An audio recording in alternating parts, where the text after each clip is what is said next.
Bismillahirrahmanirrahim.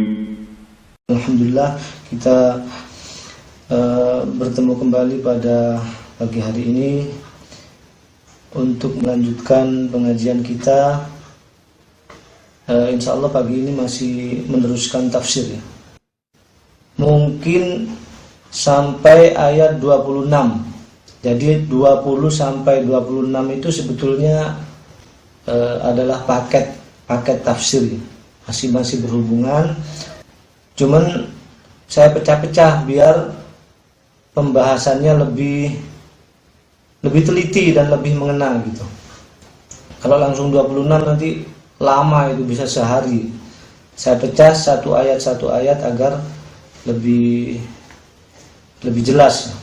Baik, dipersiapkan Al-Qur'annya, surah Al-Maidah ayat 21. A'udzu billahi minasy syaithanir rajim. Sama-sama. Aku berlindung kepada Allah dari godaan syaitan yang terkutuk. Oh iya, ini yang berkenan baca sama-sama, ya mudah-mudahan berkenan semua. Itu dihidupkan dulu mic-nya, nanti kalau sudah selesai tahsin ya sama sudah masuk tafsir dimatikan.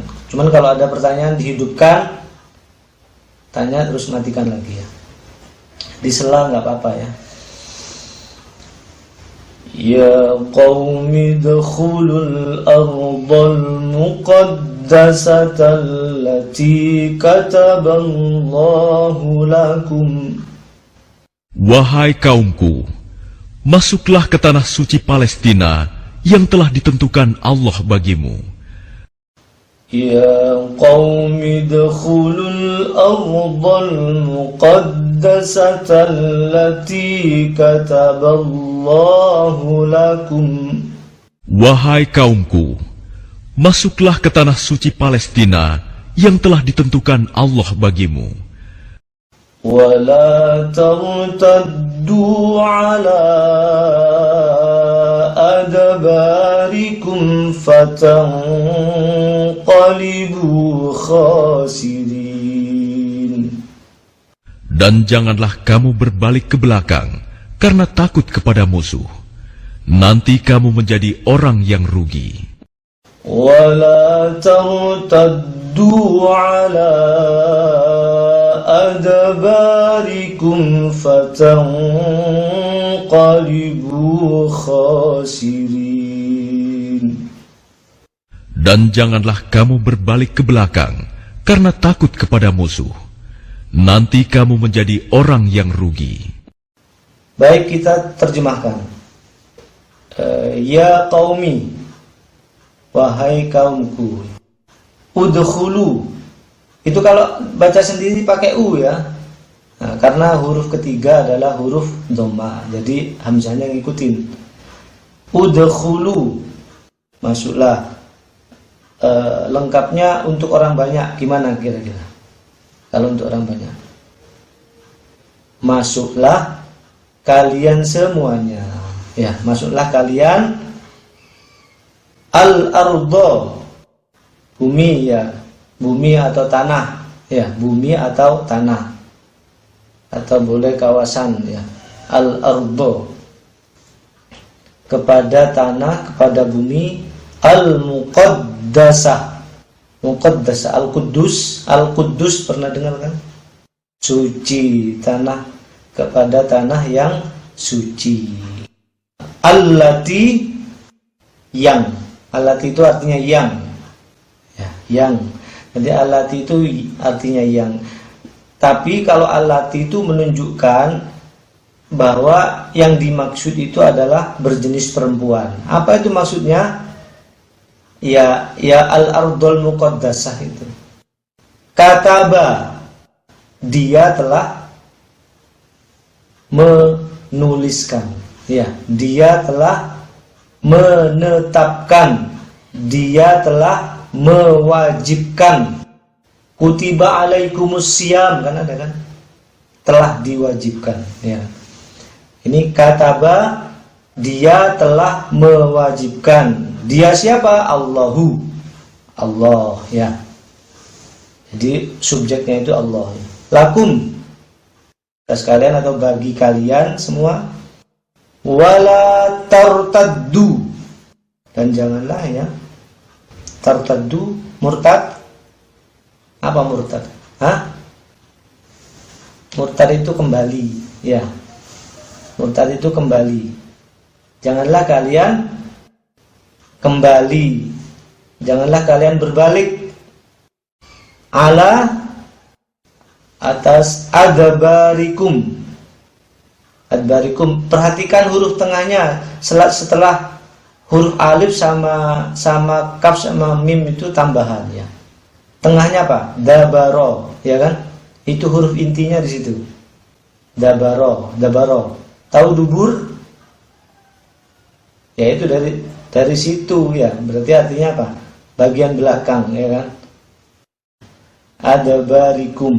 Berarti apa? Ke belakang itu maksudnya ya. Belakang kalian. Jangan berbalik ke belakang gitu loh. Fatangqalibu, maka kalian akan kembali ya. Ya boleh menjadi, boleh kembali juga boleh.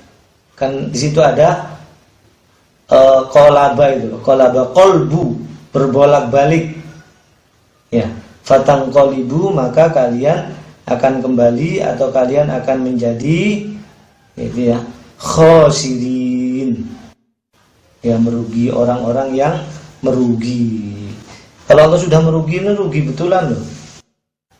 Berarti kalau diterjemahkan lengkap kira-kira begini. Wahai kaumku, masuklah kalian kepada tanah yang suci itu, yang telah diwajibkan atas kalian, dan janganlah kalian lari, janganlah kalian berbalik ke belakang. Fatangqalibu khosirin, maka kalian akan menjadi orang-orang yang merugi kalau kembali ke belakang. Ya, kalau kembali ke belakang, kalian akan menjadi orang-orang yang merugi. Kira-kira begitu terjemahnya ya. Sekarang kita langsung, ada yang mau ditanyakan tajwidnya mungkin? Kalau ada nanti boleh disela ya. Kita lanjutkan dengan tafsir ya. Kita lanjutkan dengan tafsir. Kita bagi-bagi ayat ini menjadi 5 bagian. Yang pertama adalah ya qaumi, wahai kaumku. Sama dengan minggu lalu. Tafsirnya juga sama ya, cuman saya baca lagi aja biar ingat lagi. Panggilan ini menunjukkan bahwa diutusnya Nabi Musa adalah khusus bagi kaumnya saja dan terbatas kepada kaumnya. Ini maksudnya ya qaumi ini ya. Yang kedua adalah sangat berbeda dengan panggilan-panggilan pada risalah yang dibawa oleh Rasulullah sallallahu alaihi wasallam untuk umatnya, seperti ya ayyuhan nas, ya ayyuhalladzina amanu. Nah, menunjukkan bahwa syariat Muhammad ini, syariat Rasulullah sallallahu alaihi wasallam ini adalah untuk seluruh alam, untuk seluruh manusia. Berikutnya, kenapa ya qaumi ini termaktub di dalam Al-Quran? Nah, biasanya isinya merupakan kisah umat-umat terdahulu. Nah ini, kenapa ya qaumi termaktub? Isinya merupakan kisah umat terdahulu. Yang kedua, makna yang terkandung di dalamnya tetap berlaku bagi manusia setelahnya, bagi umat Islam khususnya, makna yang terkandung di dalamnya. Faja'alnaha nakalan lima baina yadayha wa ma khalfaha wa mau'izatan lil muttaqin. Kami jadikan kisah itu sebagai peringatan bagi mereka di masa itu dan bagi mereka yang datang kemudian, dan sebagai pelajaran bagi orang-orang yang bertakwa. Ya, ini yang pertama. Yang kedua adalah udkhulul ardal muqaddasah. Udkhulul ardal muqaddasah. Masuklah kalian kepada tanah yang suci ini. Al-ardal muqaddasah dalam suatu tafsir bimaknal ardal mutahharah. Bimaknal ardal mutahharah, yaitu tanah yang suci. Juga bermakna al-ardul mubarakah, atau tanah yang berkah, tanah yang diberkahi. Dari Ibnu Abbas, al-ardul muqaddasah atau tanah yang suci itu maksudnya adalah Bukit Tur Sinai dan sekitarnya. Ini diriwayatkan juga oleh Mujahid, Al-A'masyi, Sufyan Ats-Tsauri dan lainnya. Dalam riwayat yang lain sama juga dari Ibnu Abbas bahwa yang dimaksud adalah tanah Ariha, sana di kawasan Palestina sana ya. Tapi riwayat ini banyak yang menolaknya karena mereka datang dari arah Mesir. Kaumnya Nabi Musa ini maksudnya datang dari arah Mesir setelah mereka terlepas dari penjajahan Fir'aun. Yang ketiga, Baitul Maqdis atau Masjidil Aqsa. Ya, ini yang dimaksud al-ardul muqaddasah adalah Baitul Maqdis atau Masjidil Aqsa atau kota Yerusalem pada umumnya. Berikutnya adalah banyak alasan kenapa bumi Palestina ini disebut sebagai tanah suci. Di antaranya kaum Yahudi meyakini bahwa wilayah ini adalah tanah yang dijanjikan. Tanah yang dijanjikan sebagaimana disebut dalam kitab mereka ya. Dan Mesias akan datang di wilayah ini. Siapa maksudnya kira-kira Mesias ini? Ada yang tahu? Mesias itu maksudnya kalau bahasa kita itu Dajjal ya. Yang kedua, Nasrani meyakini bahwa di wilayah ini Yesus akan bangkit kembali. Yang ketiga, umat Islam yakin bahwa di tempat ini mereka akan berjuang menumpas kekufuran dan kesyirikan bersama Al-Mahdi. Ya. Ini kenapa kok bumi ini menjadi rebutan dari sejak zaman dahulu sampai sekarang. Ya, sampai sekarang dan bahkan terus menerus ya. Di dalam riwayat lain yang dimaksud adalah Baitul Maqdis dan sekitarnya. Riwayat lain juga menyebutkan bahwa yang dimaksud Al-Ardul Muqaddasah itu adalah Palestina yang telah disucikan Allah dari berhala-berhala, karena di sana banyak diutus para nabi. Ya, sebelumnya banyak para penyembah berhala di sana dahulu, kemudian diutuslah para nabi, makanya tanah ini disebut dengan tanah yang disucikan. Udkhulul ardul muqaddasah, masuklah kalian kepada tanah yang suci. Sebetulnya tujuannya apa ini? Allah menyuruh mereka memasuki tanah itu. Tujuannya adalah untuk memerangi kaum yang ingkar di dalam wilayah itu. Nah, untuk memerangi kaum yang ingkar di dalam wilayah itu, atau dengan kata lain berjihad. Ya, dengan kata lain berjihad. Jadi setelah Allah mengingatkan kenikmatan-kenikmatan yang telah diberikan kepada mereka pada ayat sebelumnya ya, pada ayat yang 20 kemarin minggu lalu, Allah mengingatkan kenikmatan-kenikmatan yang telah diberikan kepada mereka dan mengingatkan masa lalu mereka yang belum lama terjadi. Apa masa lalunya? Yaitu menjadi budak-budaknya Fir'aun.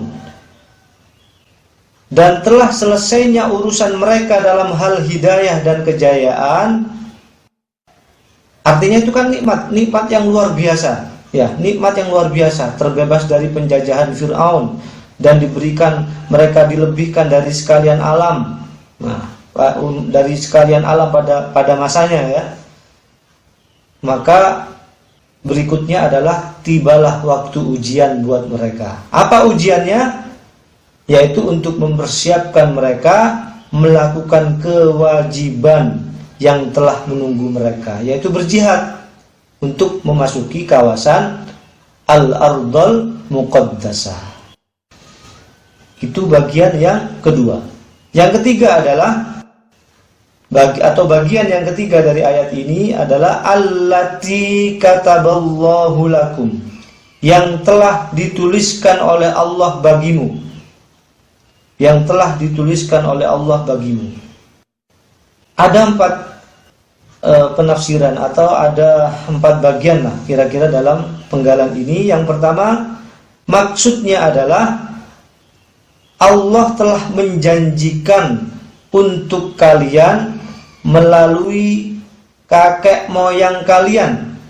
Siapa kakek moyangnya? Yaitu Israel atau Yakub.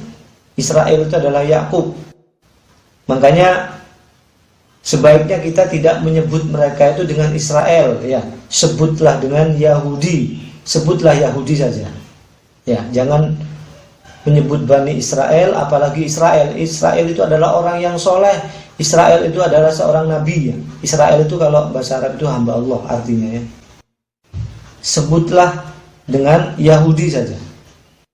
Jadi Allah telah menjanjikan melalui kakek moyang mereka yaitu Yakub bahwa tanah tersebut adalah warisan bagi orang-orang yang beriman di antara mereka. Ingat, warisan bagi orang-orang yang beriman di antara mereka.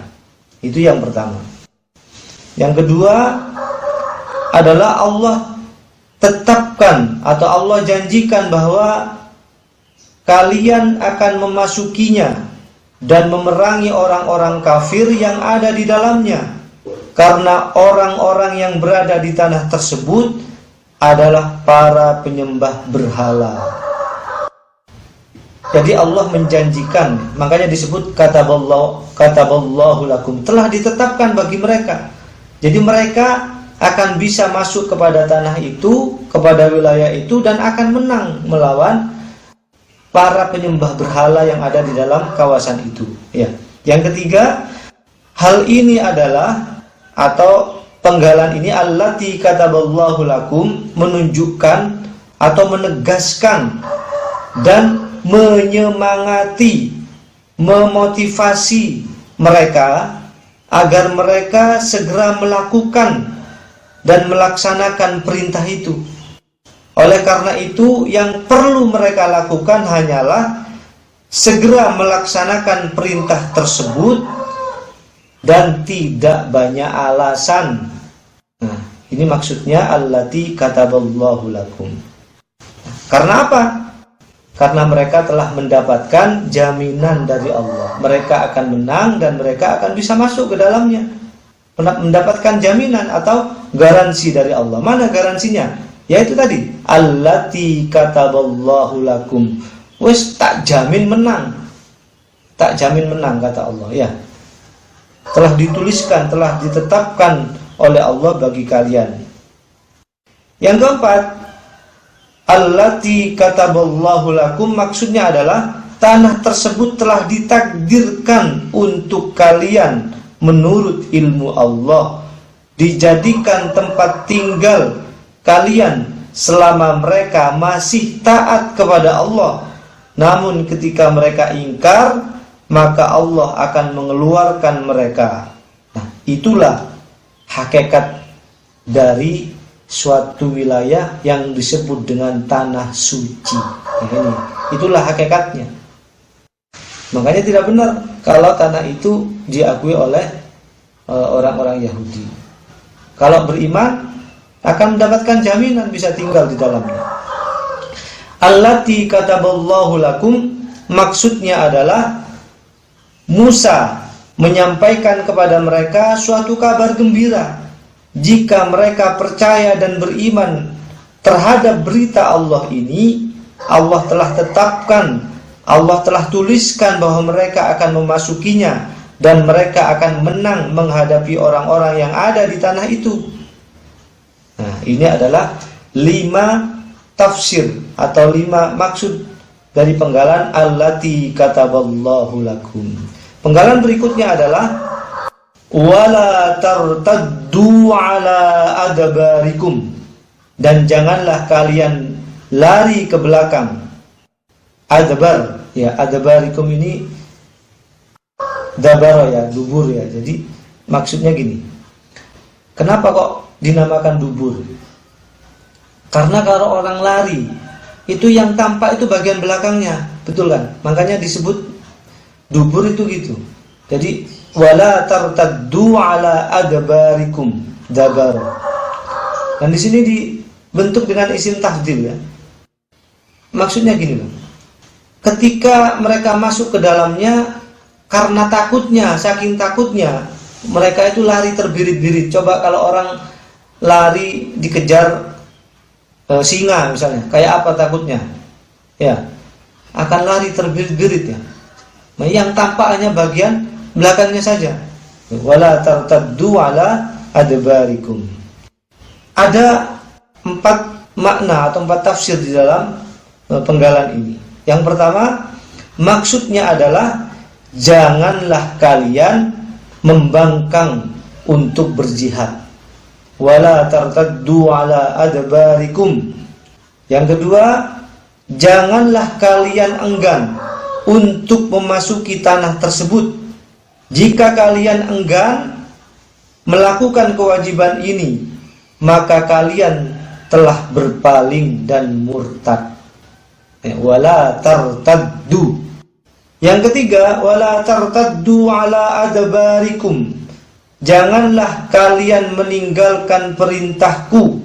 Janganlah kalian meninggalkan apa yang telah aku wajibkan atas kalian, yaitu berperang melawan orang-orang perkasa yang kafir yang ada di dalam tanah tersebut karena takut dan lemah. Ini bagian makna yang ketiga. Wala tartaddu ala adbarikum.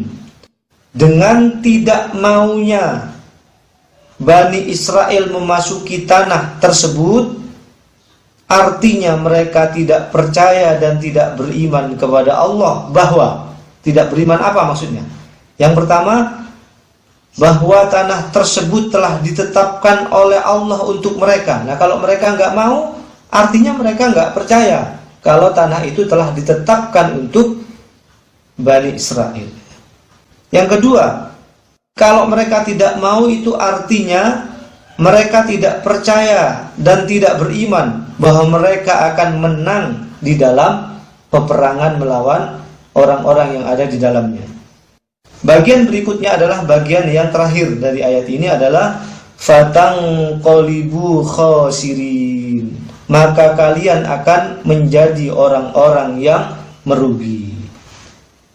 Nah, rugi karena tidak mendapatkan kebaikan dunia dan akhirat.